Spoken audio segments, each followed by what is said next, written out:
Nós vamos meditar, irmãos, em Hebreus, capítulo 13, no versículo 1 até o 5. Hebreus, capítulo 13, no versículo 1 até o 5.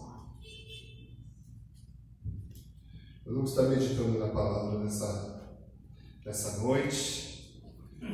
Nessa manhã eu compartilhei com a igreja essa mesma palavra, né? Eu até trouxe uma outra pregação, eu falei, se não for ninguém de manhã, só veio meus meninos, daí eu vou pegar a mesma palavra, né, que Deus tem tocado no nosso coração. E essa manhã eu estava comentando, irmão, sobre a morte de um teólogo. Ele morreu na sexta-feira, o nome dele é Timothy Keller. E é um teólogo que eu estudo ele desde quando eu fazia faculdade, alguns anos atrás. Os livros dele são muito bons. Por coincidência, essa semana eu dei um estudo bíblico na igreja. E eu usei o livro dele, A Fé na Era do Ceticismo. Um livro muito bom, que foi muito ao meu coração. E esse estudo era o título, né, do capítulo, que era O Cristianismo é uma camisa de força. É uma afirmação, o cristianismo é uma camisa de força. E na oportunidade, em algum momento, eu posso até compartilhar esse estudo com os irmãos também. Mas esse autor, esse teólogo, não é tão importante aí no século XX, século XXI. Ele estava com câncer de pâncreas, ele tinha 72 anos, ele estava com câncer de pâncreas, e no hospital, como ele já não tinha mais jeito, né, se espalhou por todo o corpo, mandaram ele para casa, né, para ele ficar perto dos familiares, e quem estava perto dele, os filhos dele, dá um testemunho muito lindo sobre ele, que ele dizia, eu não vejo a hora de ver o meu Senhor Jesus. E isso, irmãos, fala muito ao nosso coração. Porque do ano passado para cá eu tenho feito muitos ofícios fúnebres. E uma coisa que eu sempre digo no ofício fúnebre, porque o momento da morte é um momento de reflexão, de muita reflexão. Nós pensamos muito neste momento. Só que o que importa, irmãos, não é como morremos, é como vivemos. A pergunta é, como eu estou vivendo? Como você está vivendo? Qual é a caminhada que nós estamos tendo na vida cristã? A vida cristã que muitas vezes é tão negligenciada por nós mesmos, né? Nós temos uma liberdade tão grande de compartilhar da palavra, de ler a palavra, e muitas vezes negligenciamos essa liberdade, essa oportunidade que temos. Então, irmãos, é algo de se pensar. A morte desse teólogo me fez pensar em algumas coisas que são muito importantes para a nossa vida. E esse texto de hoje, irmãos, o nosso tema de hoje é Conselhos para uma Vida Verdadeira. Hoje serão conselhos que eu quero compartilhar com a igreja. Conselhos para uma vida verdadeira. Por quê, irmãos? Lá em Efésios, se nós lermos, a gente vai perceber que sem Cristo nós já estamos mortos. Sem Cristo somos mortos. Nós não temos vida. Nós só vamos ter vida após termos Jesus Cristo como Senhor e Salvador. Nós só temos vida após Jesus Cristo em nossas vidas. E esses conselhos serão interessantes e a gente vai compartilhar alguns deles. E a gente vai perceber que parece que o autor ele faz um combinado de vários conselhos, um atrás do outro. Hoje de manhã eu falei uma rajada de conselhos, São vários conselhos para nós estarmos vivendo, Então os amados acharam, está no telão também, Então diz assim a palavra do Senhor, versículo 1: Continuem a amar uns aos outros como irmãos em Cristo. Não deixem de receber bem aqueles que vêm à casa de vocês, pois alguns foram hospitaleiros, receberam anjos sem saber. Lembrem dos presos, como se vocês estivessem na cadeia com eles. Lembrem dos que sofrem, como se vocês estivessem sofrendo com eles. Que o casamento seja respeitado por todos, e que os maridos e as esposas sejam fiéis um ao outro.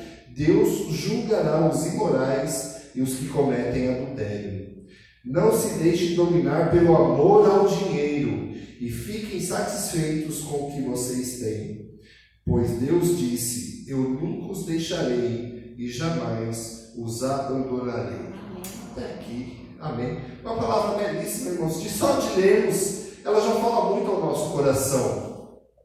O autor aos Hebreus, ninguém sabe quem foi que escreveu essa carta aos Hebreus. Ninguém sabe. Alguns dizem que as características dessa carta é de Paulo, outros dizem que é de Lucas, mas ninguém tem certeza quem escreveu essa carta. Eu ia colocar até o meu tema assim, conselhos de um desconhecido para a nossa vida, porque nós não sabemos quem foi.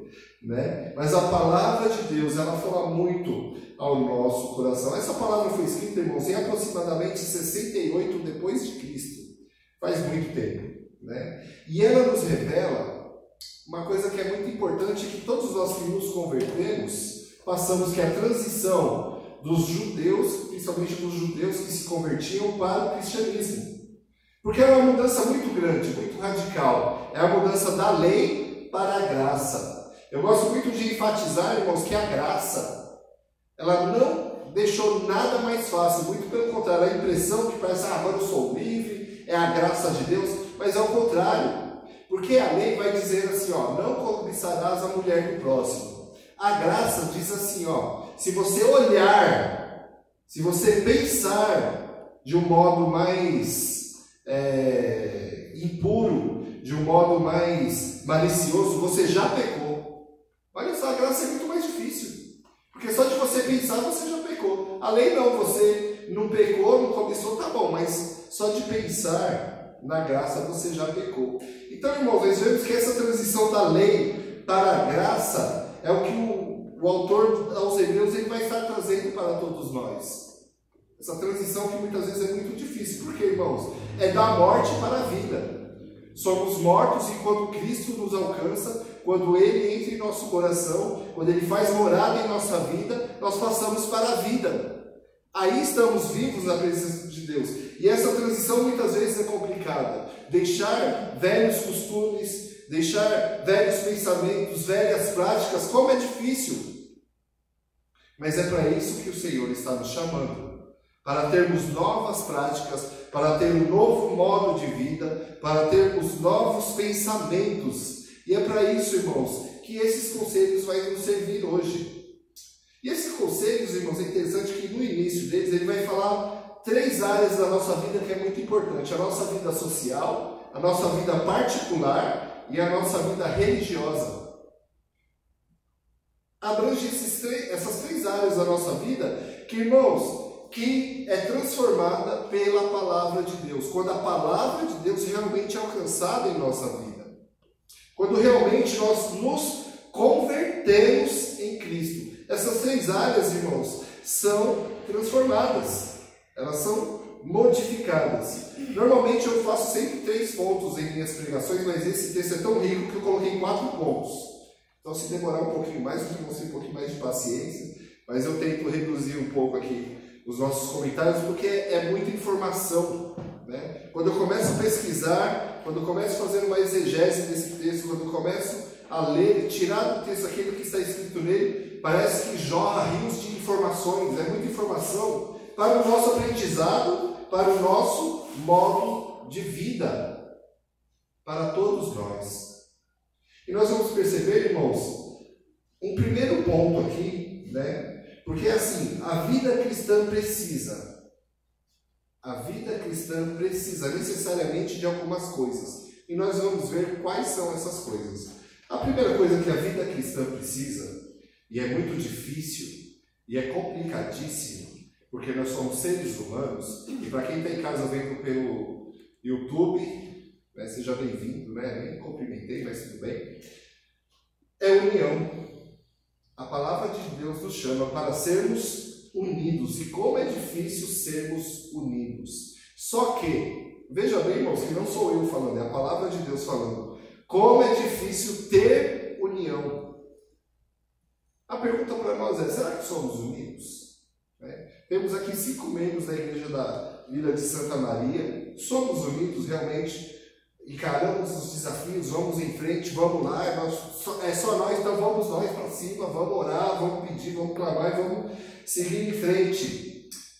A palavra grega para amar é continue continuem amando uns aos outros, irmãos. Essa palavra eu gostei muito, que é Filadélfia.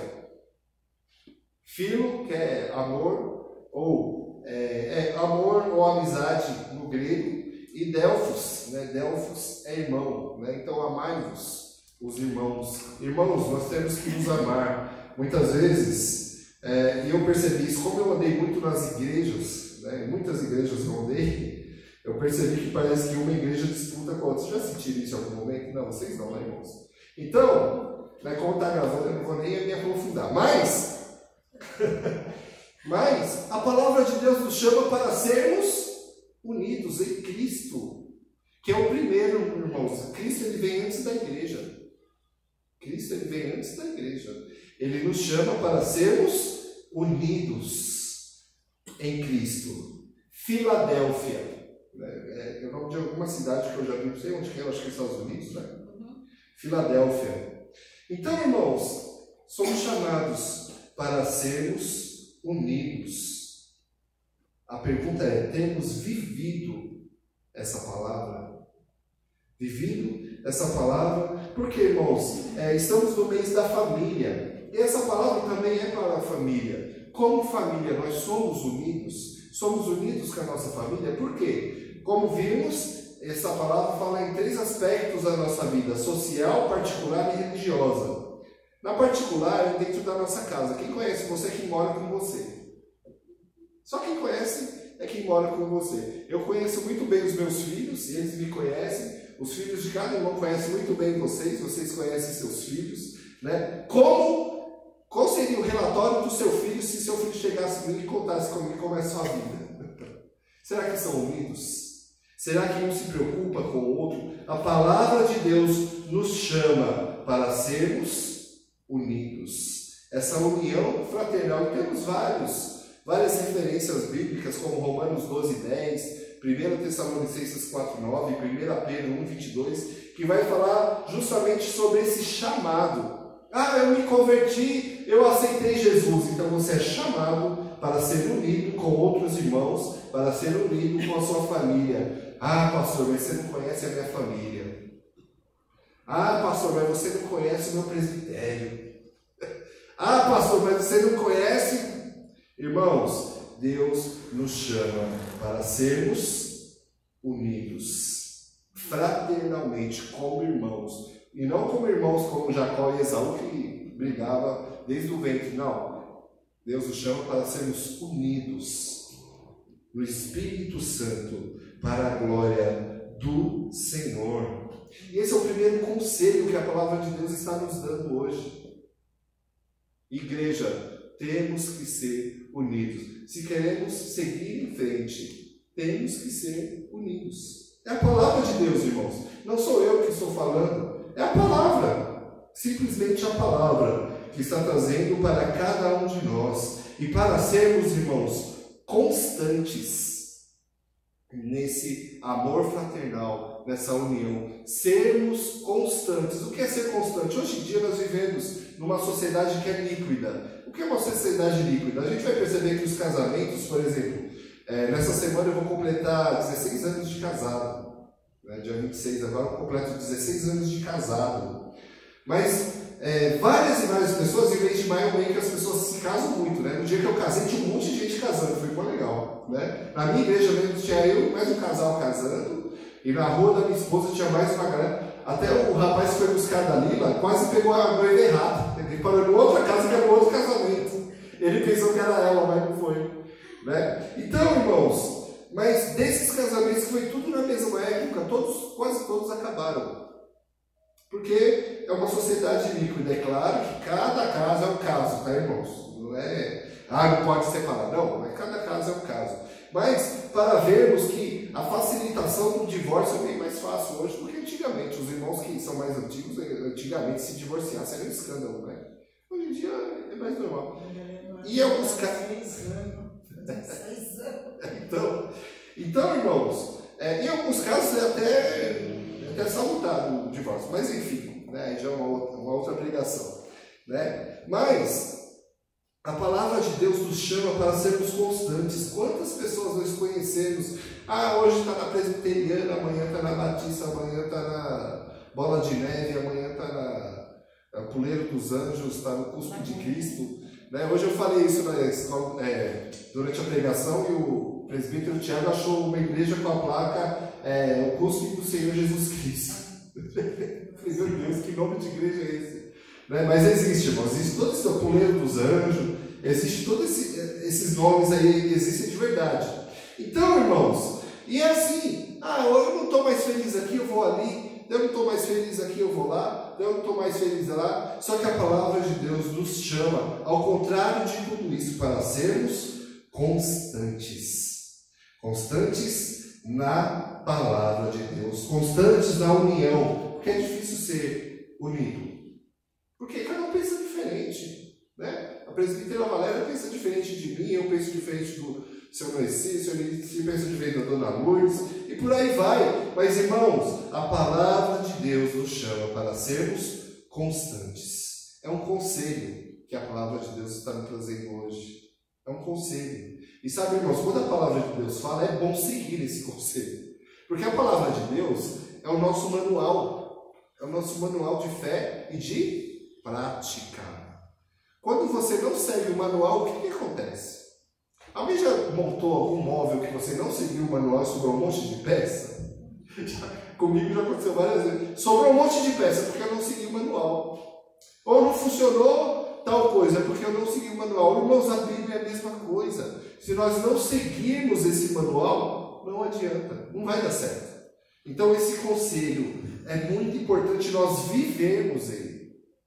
Vivemos este conselho. E no versículo 3, irmãos, vai dizer o seguinte, no versículo 2 vai falar sobre a hospitalidade, pessoas que hospedaram anjos sem saber, não deixem de receber bem aqueles que vêm à casa de vocês, pois alguns que foram hospitaleiros receberam anjos sem saber. No versículo 3 vai falar, lembre dos presos, como se vocês estivessem na cadeia com eles. Lembre dos que sofrem, como se vocês estivessem sofrendo com eles. Lembre-se dos presos, irmãos, que nessa época aqui, os cristãos, se você falasse que era cristão, você já era preso e possivelmente morto na mesma hora. A perseguição nesse tempo era muito grande. Então, esse autor está dizendo, lembre-se daquele que está preso, porque a causa que ele está preso é por causa de Jesus Cristo. É por causa do Evangelho. Lembre-se dele como se você estivesse preso com ele. E vemos aqui também o quê? União no pensamento. União no modo de vida, no modo de viver. Sofrendo com os que sofrem. Eu falei, eu acho que na semana passada também, muitas vezes dar o seu ombro àquele que está necessitado. Irmãos, no versículo 4, o segundo conselho que eu gostaria de estar falando com os irmãos é sobre o casamento. Né? Versículo 4. Que o casamento seja respeitado por todos e que os maridos e as esposas sejam fiéis um ao outro. Deus julgará os imorais, os que cometem adultério. Essa palavra é muito forte. A gente vai ver em Gálatas 5,19. Você pode pôr Gálatas 5,19, irmão, por favor? Vai falar, irmão, justamente sobre várias coisas daqueles que não herdarão o reino de Deus, que está em Gálatas 5,19. Aí, as coisas que a natureza humana produz são bem conhecidas. Elas são a imoralidade sexual, a impureza, as ações indecentes, a adoração de ídolos, as feitiçarias, as inimizades, as brigas, as ciumeiras, os acessos de raiva, a ambição egoísta, a desunião, as divisões, as invejas, as bebedeiras, as farras e outras coisas parecidas com essas. Repito o que já disse, os que fazem essas coisas não receberão o reino de Deus. Isso é muito sério, irmãos. Eu, na verdade, eu tenho medo. Eu sou convertido? Sou. Mas sabe qual é o problema, irmãos? Que um dia nós vamos prestar conta de tudo que nós fizemos para Deus. Não vai ser para condenação ou para salvação, mas conta das nossas obras. Eu nunca compareci diante de um juiz para nenhum julgamento. Eu ainda não. Mas eu vejo em filmes, eu vejo em gravações que só de chegar na frente de um juiz já é complicado, né? Imagine na frente de Deus, irmãos. Os irmãos já pensam, não é só eu que penso nisso. As nossas obras. Qual tem sido as nossas obras? Possivelmente nós não fazemos a maioria dessas coisas que estão aqui, mas tem coisas que são muito pequenas e simples. Ciumeiras está na lista, né? Desunião. Eu acabei de falar da união. Desunião. Divisões. É sério. É muito sério isso. Porque Deus nos chama para uma prática que realmente é ao contrário de tudo isso, daqueles que não herdarão o reino de Deus. E está em Gálatas 5:19. Então esse segundo conselho, irmãos, é muito importante nós pararmos para analisar, né? Falamos do casamento, mas vemos de tantas coisas que envolvem não somente a imoralidade ou o adultério, mas coisas simples. É que nessa tradução também não está glutonaria, que simplesmente é comer demais. Em algumas traduções tem comer demais. Ou ser preguiçoso. A Bíblia fala muito sobre a preguiça. Deus fala muito, né? E são coisas que parecem simples, parecem que são pecados que são aceitos. Mas, irmãos, temos que tomar cuidado. Siga o conselho da palavra de Deus. O que a palavra de Deus está nos falando, irmãos. Siga esse conselho. Sigamos esse conselho. Primeiro, vivendo em união com os irmãos. Segundo, nós vemos sobre o casamento e sobre uma vida de pureza. Hoje, se nós falarmos de pureza no mundo, as pessoas dão risada. Se falarmos, não, o sexo tem que ser dentro do casamento. É ridicularizar, né? Para! Está louco, né? Mas, irmãos, a palavra de Deus nos ensina porque isso é melhor para as nossas vidas. É o melhor para a nossa vida, como nós cantamos. Jesus, plano melhor. Cantar é gostoso, né? Agora é a prática, irmãos. O plano dele é melhor, não é mais fácil. Ele é melhor, não é mais simples. Ele é melhor, ele não é divertido.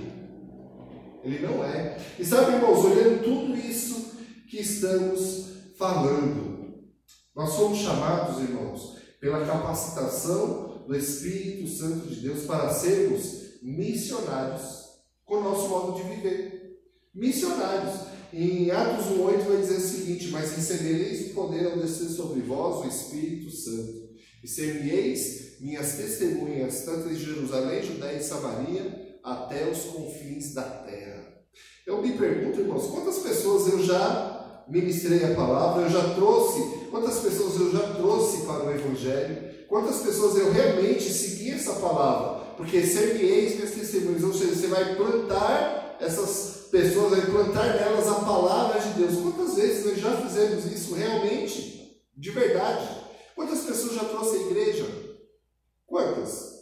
Né? Cada um responda para si mesmo, mas você é chamado para trazer pessoas para Jesus Cristo, com o seu modo de vida e com a palavra que você fala. Porque, irmãos, não adianta eu falar bonito, não adianta eu conhecer bem intelectualmente a palavra de Deus, sendo que na prática a minha vida é totalmente ao contrário. Não adianta, não serve, é falso.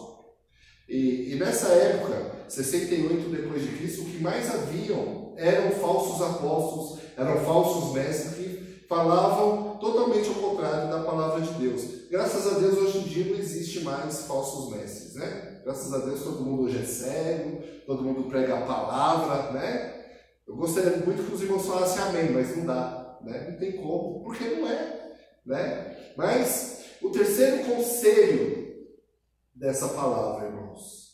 Então nós vemos sobre a união, nós vemos sobre o casamento, e nesse terceiro conselho, irmãos, nós vamos ver uma coisa que é mais difícil do que as duas, na minha opinião, que é o amor ao dinheiro, o materialismo. Esse é o mais difícil. Versículo 5, a parte A. Não se deixem dominar pelo amor ao dinheiro e fiquem satisfeitos com o que vocês têm. Olha, irmãos, é muito complicado esse versículo.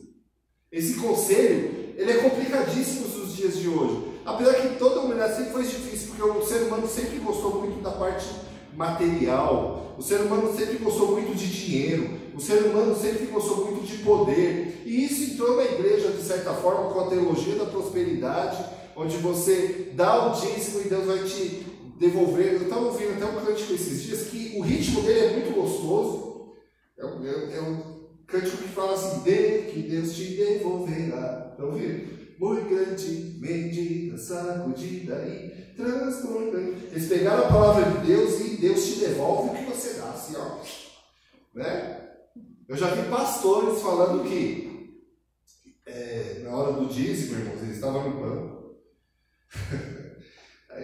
Eu achei incrível, né? A pessoa falou isso com a naturalidade. Quem estava ministrando: olha, tem pessoas aqui que vai dar 80 mil reais agora.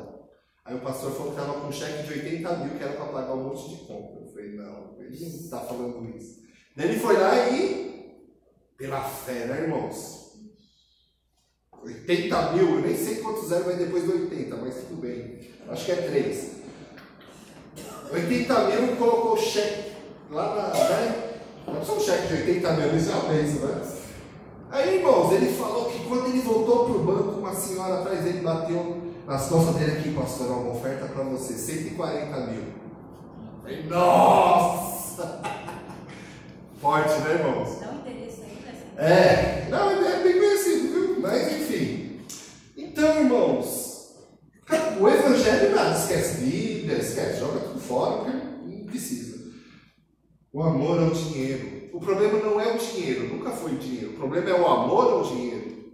O problema é você amar o dinheiro. O problema é você ser servo de Mamon, que é o Deus das riquezas. O problema é esse, irmãos. Daí o pastor ele vem à frente, pede umas quantias absurdas, e as pessoas dão numa falsa fé: Deus vai te devolver o dobro, o triplo. Deus não tem obrigação nenhuma. Eu lembro que uma vez, irmãos, eu ganhei um carro. Eu ganhei um Passat 87, nossa, eu tenho saudade dele até hoje. Depois me roubaram, depois de 4 anos que eu tirei, me roubaram. E quando me roubaram, as pessoas: não, Deus vai te dar outro. Nossa, tenha fé que Deus vai te dar outro. E eu perguntava: mas por que Deus vai me dar outro? E assim, não é que eu comprei o carro, eu ganhei o carro. O irmão da igreja chegou e falou: esse carro é seu, pode ficar. Foi uma bênção, né? Tô igual o do cheque, né? Mas foi a bênção. Mas eu perguntava: mas por que Deus vai me dar outro? Ele não tem obrigação de me dar outro. Ele já me deu um que eu nem merecia. Vai me dar outro por quê? Então, é uma coisa às vezes para te consolar. Não, Deus vai te dar outro, você vai ter muito mais. Irmãos, muitas vezes a bênção financeira pode até nos afastar de Deus. É uma coisa incrível, mas pode acontecer, né? Então, o amor ao dinheiro, ele pode e vai nos afastar do Senhor. Assim como o jovem rico que chega para Jesus: bom Senhor, o que eu posso fazer para herdar o reino dos céus? Porque, irmãos, ele já estava garantido aqui na terra que ele era rico. Ele queria garantir o céu também, né? E ele pensando que o mestre né? Porque, não sei se todo mundo que tem mais dinheiro, a gente percebe, é mais bem tratado, né? Quando eu vou comprar alguma coisa que eu vou mal vestido, as pessoas nem olham para mim. Mas se eu vou de terno, se eu vou com a roupa social, nossa, pois não, né? Então, irmãos, nós vemos que Jesus olha para ele e fala: não faça isso, não faça aquilo. Ele fala: mas eu faço isso desde a minha juventude. Eu já faço isso. E era verdade, porque Jesus falou que era mentira, né? Deus falou: não, realmente. Só que falta uma coisa. Porque, irmãos, Deus sabia, Jesus sabia onde estava o coração daquele homem. Estava no material, estava no dinheiro. E isso é para cada um de nós, esse conselho é para todos nós. Cuidado com o amor ao dinheiro. E uma coisa muito difícil aqui, irmãos: ter contentamento com o que temos. Deus, ele abomina os murmuradores. Quando nós olhamos o Antigo Testamento, vamos ver o que acontece com o povo quando ele sai do Egito e fica no deserto, murmurando. E percebe, irmãos, que milagre não muda as pessoas, né? Eles viram o mar vermelho abrir, eles viram as 10 pragas, eles viram vários e vários milagres, a água sair da rocha, eles viram um monte de coisa. Só que mesmo assim murmuravam e fizeram um bezerro de ouro para adorar. Olha que coisa que é um ser humano. Então, irmãos, Deus nos chama para sermos contentes com o que temos. Nada impede de corrermos atrás de melhorar, tá, irmãos? Não é isso. Mas o nosso amor não pode estar nas coisas. Tem que estar em Deus. Tem que estar em Jesus Cristo. E nós vamos ver, irmãos, o quarto e último conselho, que é o versículo 5, a parte B, que diz o seguinte: pois Deus disse, eu nunca os deixarei e jamais te abandonarei. Eu nunca os deixarei e jamais te abandonarei. Irmãos, o quarto conselho é: nós temos que saber que. Eu tenho que saber, eu tenho que sentir, tá, irmãos? Ah, eu senti o Espírito Santo, arrepiou meu pescoço, eu senti os calafrios. Não, irmãos. Nós temos que saber que hoje, agora, o Senhor Jesus está aqui conosco neste momento. Onde tem 2 ou mais reunidos, o próprio Senhor Jesus está conosco. Só que nós temos que saber, nós não temos que sentir. Nós temos que saber que Ele está aqui. E como é que nós sabemos? Por causa da palavra de Deus. Por causa dessa palavra que acabamos de ler, e o próprio Senhor está falando para você e para mim hoje. Eu nunca te deixarei, jamais te abandonarei. Mas Senhor, eu passei por isso, eu passei por aquilo, eu passei por aquilo outro. Eu nunca te deixarei, jamais te abandonarei. É a palavra do Senhor. É esse conselho que nós temos que irmãos, nós temos que viver, saber que o Senhor jamais nos deixará e jamais nos abandonará. Nós temos que saber disso. E como é que eu sei disso? Lendo a Bíblia, lendo a palavra de Deus. Eu acho que eu comentei com os irmãos aqui, tem um autor que eu conheço que ele, antes de pregar qualquer coisa de qualquer livro, ele lê esse livro pelo menos 50 vezes. Né? Eu comecei a fazer isso, eu comecei pelo livro de Colossenses, eu já li 20 vezes Colossenses, eu termino, volto e leio de novo, e fui marcando as partes importantes. Só que, conforme eu fui marcando, irmão, já emendou o livro todo, né? Porque conforme você vai lendo, parece que pula assim, as coisas boas, assim, sabe? Parece que vai surgindo, né? Ensinamentos novos e coisas novas no mesmo texto, porque a palavra de Deus é viva. A palavra de Deus é eficaz, ela transforma a nossa vida. E é por isso que nós temos que saber que o Senhor está conosco. Não estamos sozinhos, mas é necessário conhecer bem a palavra do Senhor. É bem, irmãos, não é somente conhecer, é conhecer bem. É se dedicar à leitura da palavra, é se dedicar ao estudo da palavra, é se dedicar, irmãos, a realmente ter uma vida de devoção, ter uma vida de devocional com a palavra de Deus. Porque como eu comecei essa pregação falando de Tim Keller, que faleceu na última sexta-feira, irmãos, eu peguei uma frase dele que eu achei muito bonita, que diz o seguinte: Deus é o único que te sustenta. Se um exército está te perseguindo, ou se está em casa, em sua própria cama, Deus sustenta cada respiração que você toma. Olha que palavra. Isso é a palavra, irmãos, de um homem que estava com câncer no pâncreas. Isso é a palavra de um homem que estava morrendo. Ele estava com toda a saúde. Ele não estava feliz da vida. Ele não tinha ganhado na loteria, não. Ele estava morrendo.